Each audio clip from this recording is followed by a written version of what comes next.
Hello everyone, welcome back to the INCIS Academy's online platform regarding the current affairs of 2021. So अपने current affair के session को आगे बढ़ाते हुए चलिए शुरू करते हैं डे 78 का session. I wish you all a very good luck. So the first question is, which among of the following is slash are correct about mid-day meal scheme? Mid-day meal scheme was started in India from 15 August 2005 under the name of National Program of Nutritional Support to Primary Education. पहला statement ही कह रहा है कि mid day meal जो है scheme जो थी वो 15 अगस्त 2005 से शुरू हुई थी और उस टाइम इसका नाम क्या था? National programme of nutritional support to primary education. दूसरा स्टेटमेंट ये कहता है कि it is the one meal that is provided to all children enrolled in government school, government aided school, local body school, special training centre, madrasas, maktabs supported under Sarva Shiksha Abhiyan. इसमें क्या होता है, दूसरा स्टेटमेंट ये बोला है कि इस स्कीम के अंदर एक टाइम का मील प्रोवाइड किया जाता है बच्चों को, उन बच्चों को जो कि गवर्नमेंट स्कूल्स में आपके एनरोल हो रखे हैं या फिर वो गवर्नमेंट एडेड स्कूल्स में हो, लोकल बॉडी स्कूल्स में हो, मदरसाज में हो.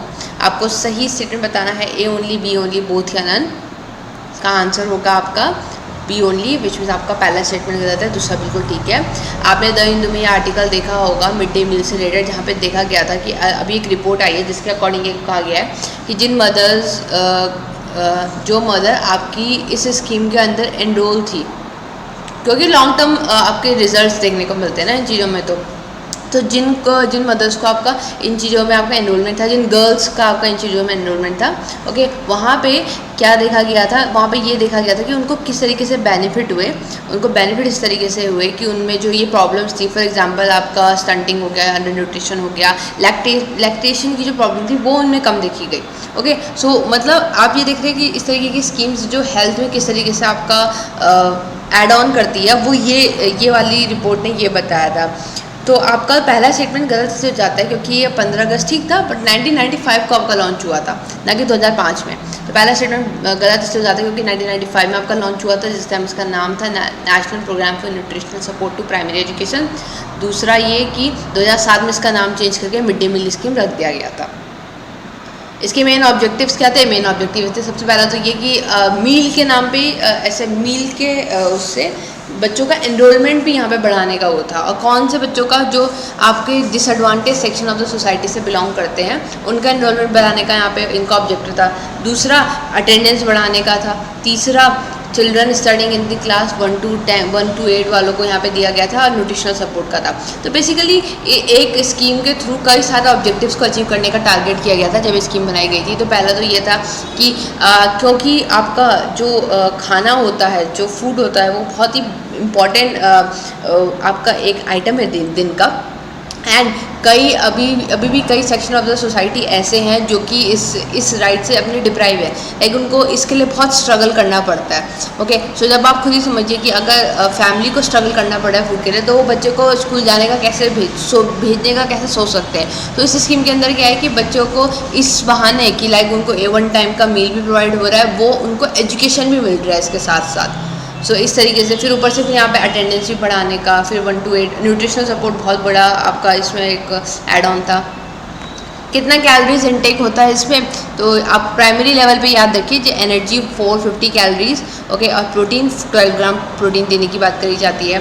फूड इनटेक किस लेवल का होता है? प्राइमरी लेवल पे आपको 100 ग्राम आपका फूड गेन होगा, 20 ग्राम पल्सेस होगा, 50 ग्राम आपका वेजिटेबल होगा, 5 ग्राम आपका ऑयल एंड फैट्स होगा. तो आप देख रहे हैं किस तरीके से ये जो बैलेंस बनाया गया है हर चीज़ में, कि हर चीज़ का जो एक्सपोजर हो बच्चे को मिले.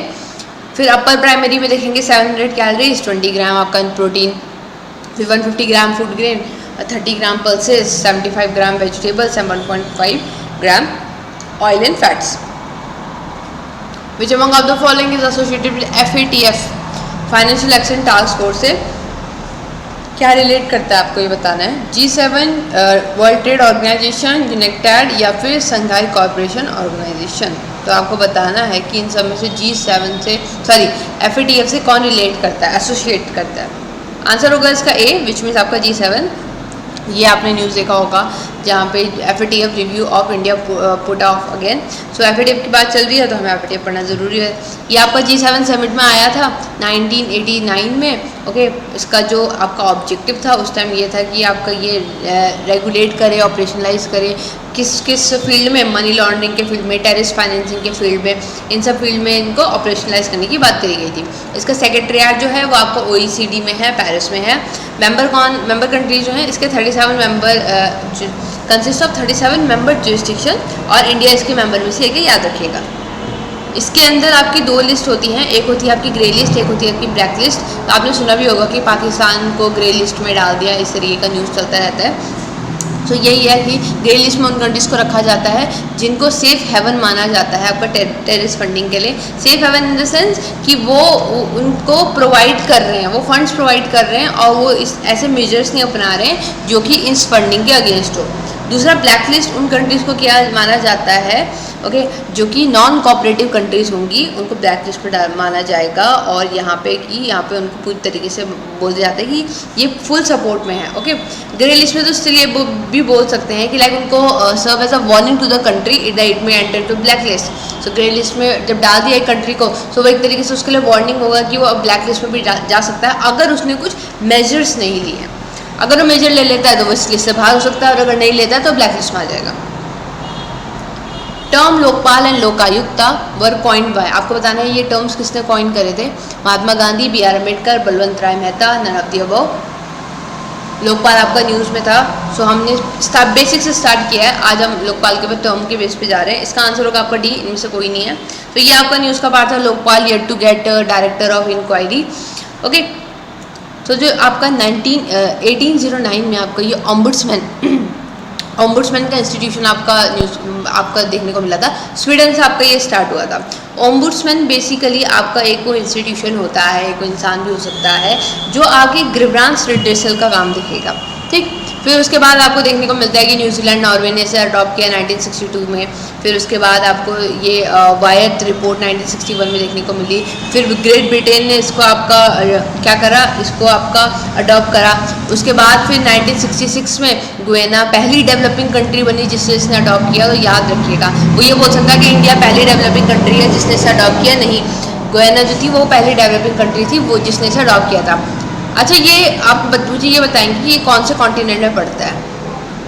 अभी हम परसों क्लास में एक चीज़ डिस्कस कर रहे थे जहाँ पे गुयाना आपका कंट्री डिस्कस हुआ था। आप बताएंगे गुयाना कौन से कॉन्टिनेंट में पड़ता है?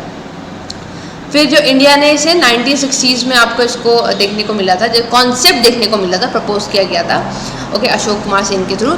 और जो टर्म था Lokpal and Lokayukta, doctor LM Singhvi ने कॉइन किया था। Cooperative societies is a subject, आपको बताना है cooperative societies are a subject of. Cooperative societies किस सब्जेक्ट का किस लिस्ट का सब्जेक्ट है? Union list, state list, concurrent list, residuary list. Answer होगा इसका बी। तो कोऑपरेटिव सोसाइटीज़ आपकी स्टेट लिस्ट में आती हैं। Okay, right to speedy trial is a fundamental right under, आपको बताना है कि राइट टू स्पीडी ट्रायल जो है वो कौन से आर्टिकल के अंदर आपको फंडामेंटल राइट गारंटी किया गया है? Article 14, article 19, article 20, article 21। आपको बताना है कौन से अंदर दिया गया है ये। इसका आंसर होगा आपका डी, विच मीन्स आर्टिकल 21। सो आपका राइट टू स्पीडी ट्रायल ये भी आपका फंडामेंटल राइट्स पर कंसिडर किया जाता है। सबसे पहले कब मेंशन हुआ था? ये जो इंग्लिश लॉ में मैग्ना कार्टा। मैग्ना कार्टा मतलब होता है कि document of supreme importance. Okay, so India में ये आर्टिकल 21 के अंदर कंसिडर किया जाता है, और ये कहा जाता है कि no person shall be deprived of his or her life or personal liberty except according to the procedure laid by the law. So 21 में ये बात करी गई है, और उसी के अंदर ही आपका राइट टू स्पीडी ट्रायल भी हमें देखने को मिलता है। What is New Shepard rocket system? आपको न्यू शेफर्ड रॉकेट सिस्टम के बारे में सही स्टेटमेंट बताना है। It is a rocket system meant to take tourist to the space successfully. The system is build by NASA. New Shepard has been named after astronaut Alan Shepard, the first Russian to go to space, या फिर all of the above। क्या ये सारे statement सही हैं? क्या ये सारे स्टेटमेंट गलत हैं? या इसमें से कोई एक स्टेटमेंट सही है? आपको बताना है। आंसर होगा इसका ए, सिर्फ पहला स्टेटमेंट सही है। तो देखिए, न्यू शेफर्ड रॉकेट सिस्टम की बात करी है। दूसरा गलत इसलिए है क्योंकि नासा ने नहीं बनाया है, तो ये गलत हो जाता है। तीसरा गलत इसलिए हो जाता है हमारा क्योंकि पहला रशियन नहीं था, ये पहला अमेरिकन था। तो अब देख लेते हैं, ये ब्लू ओरिजिन आपकी नाम की एक कंपनी है, उसने ये बनाया है। ओके। दूसरा, एलन शेफर्ड पहला अमेरिकन था जो स्पेस पे गया था। तीसरा, ये आपको over 100 kilometre above the earth जो है ये फ्लाइट प्रोवाइड करता है, और ये टूरिस्ट को स्पेस ले जाने के लिए, जैसे अभी तो हम प्लेन्स वगैरह में ट्रैवल करते हैं कंट्रीज़ के थ्रू, अभी स्पेस का ट्रैवलिंग इसके थ्रू आ रहा है। It is a rocket system that has been designed to take astronaut and research payload past the Kamaran line. Kamaran line क्या हुआ? International recognized boundary of the space. ऐसा कहा जाता है, इसके बाहर भी स्पेस कंसिडर किया जाता है।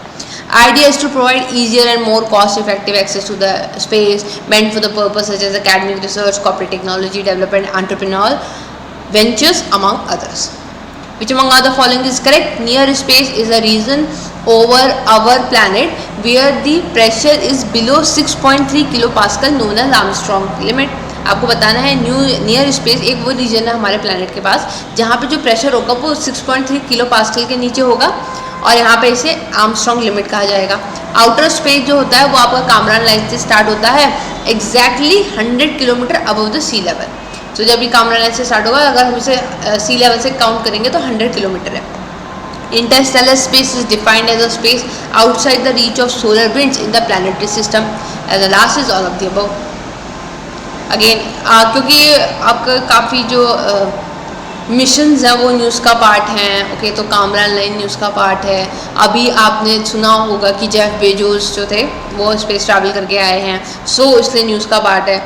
इस बहुत सारी चीज़ें एक साथ चल रही है, तो आपको साइंस एंड टेक में बहुत इंपॉर्टेंट है ये। आंसर होगा ऑल ऑफ द अबव। तो आपका नियर स्पेस वो रीजन है जहाँ पे प्रेशर आपका 6.3 किलो पास्कल के नीचे होगा, मतलब 1/6 of normal atmospheric pressure at the sea level. जितना सी लेवल का होगा उतना 1/6 नॉर्मल होगा, तो द नॉर्मल एटमॉस्फेरिक प्रेशर का 1/6 अगर हम काउंट करें तो वो होगा आपका 6.3 किलो पास्कल। फिर यहाँ पे जो exact altitude of Armstrong line जो है वो वेदर कंडीशन पे डिपेंड करती है, बट यूजुअली 18 से 19 किलोमीटर के बीच में होता है। आउटर स्पेस कामरान लाइन से स्टार्ट होगा जो कि एग्जैक्टली 100 किलोमीटर अबव होगा सी लेवल से। ओरिजिनली ये कहा जाता था कि at 100 kilometre the air becomes too thin to support aeronautic flight, mean you need a rocket to get any height. तो ओरिजिनली ये हाइपोथेसाइज्ड किया गया था कि आपका 100 किलोमीटर जो है वहाँ पे आपकी एयर इतनी थिन हो जाती है कि आपको रॉकेट की ज़रूरत है एरोनॉटिकल फ्लाइट्स के लिए। तीसरा, इंटरस्टेलर जो है ये स्पेस है, ये उस स्पेस को कहा जाएगा जो कि सोलर विंड से रीच के बाहर है, और इट्स एज कॉल्ड हेलियोपॉज। और अभी इसका कैलकुलेशन नहीं किया गया कि कितने से कितने किलोमीटर है, कितना उसमें इसको काउंट किया जाएगा, मेजर करने का अभी तक इसका निकला नहीं है। Article dash of the Constitution allows for the preventive detention and restriction on personal liberty for the reason of state security and public order। आपको बताना है कौन सा आर्टिकल में आपको प्रिवेंटिव डिटेंशन की बात करी गई है और restriction on public liberty for the reason of public state security and public order. Article 22 का 3 का बी, 22 का 3 का ए, 20 का 3 का बी, 20 का 3 का A. I know it's very close, बहुत ज़्यादा क्लोज ऑप्शंस हैं, बट ये इतना अच्छे से पढ़ा रखा है पॉलिटी के लेक्चर्स में सर के थ्रू कि आई होप, और ऊपर से न्यूज़ का पार्ट है, और न्यूज़ का पार्ट है तो कितनी बार भी डिवीजन करो तो ये चीज़ें तो हमेशा याद होनी चाहिए। आंसर होगा इसका ए। आर्टिकल 22 का 3 का बी, यहाँ पे बात करी गई है प्रिवेंटिव डिटेंशन की। कहा गया प्रिवेंटिव डिटेंशन समझ जाए, दो चीज़ें होती है ना, एक होता है प्यूनिटिव डिटेंशन और एक होता है प्रिवेंटिव डिटेंशन। प्यूनिटिव डिटेंशन मतलब आपने एक क्राइम कर दिया, कमिट कर दिया, उसके बाद आपके ऊपर अरेस्ट हो रहे हैं या फिर डिटेन किया जा रहा है आपको, ओके। प्रिवेंटिव में क्या है, आपने क्राइम नहीं किया है but you are suspected to committed, तो आपको उस बेसिस पे आपको पहले ही आपको डिटेन कर रहे हैं। इसके रीजन है स्टेट सिक्योरिटी, पब्लिक ऑर्डर। फिर 22 का 4 क्या कहता है कि no law providing for preventive detention shall authorise the detention of a person for longer than 3 months unless. तो ये बोल रहे हैं कि प्रिवेंटिव डिटेंशन 3 मंथ से ज़्यादा नहीं होगा, लेकिन कुछ कंडीशन है। पहला, अगर एडवाइजरी बोर्ड आपका बताए कि कॉज की एक्सटेंशन करना चाहिए इससे डिटेंशन में। दूसरा, 44th अमेंडमेंट एक्ट 1978 का था, इसने जो डिटेंशन का पीरियड था, जब तक एडवाइजरी बोर्ड नहीं बोल रहा है तब तक उससे पहले का जो आपका कंडीशन है उसे चेंज कर दिया था। तो उससे पहला 3 मंथ था तो इसने से 2 मंथ्स कर दिया था। However this provision has not yet been brought into force, hence the original period of 3 months still continue. But ये लाया तो गया था। देखिए हम पढ़ तो रहे ना कि इसमें आपका क्या बोलते हैं कि 44th में आपका ये कैंसिल करके आपका 2 मंथ कर दिया था, बट क्योंकि ये फोर्स में नहीं आया तो अभी भी आपका ये 3 मंथ है। मैक्सिमम पीरियड जो होगा डिटेन किया जा सकता है वो आपका 12 मंथ है, but the term can be extended if the government find fresh evidence and person can be held for 10 days without being told charges against them. Person can appeal before a high court advisory board but will not allowed a lawyer during a trial. So यहाँ पे 10 दिन तक किसी person को रखा जा सकता है उसे बिना बताए कि उस पर क्या चार्ज लगे हैं। इसके अंदर की बात करें, प्रिवेंटिव डिटेंशन वाले आर्टिकल्स के अंदर की बात करी जा रहे हैं। Which among the following is correct? World Press Freedom Index 2021 is an annual index published by International Journalism Not-for-Profit body Reporters Without Border or Reporters Sans Frontiers. दूसरा है Indian hasn't in 2021 report. Okay, ये होगा India's position hasn't changed in 2021 report. ये थोड़ा miss हो गया है।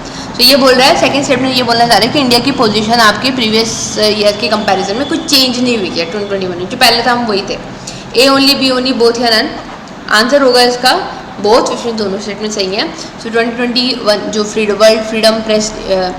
World press freedom index है ये आपका रिपोर्टर्स विदाउट बॉर्डर्स निकालते हैं, ये नाम सबको पता होता है, ये भी याद रखिएगा, रिपोर्टर्स सैंस फ्रंटियर्स।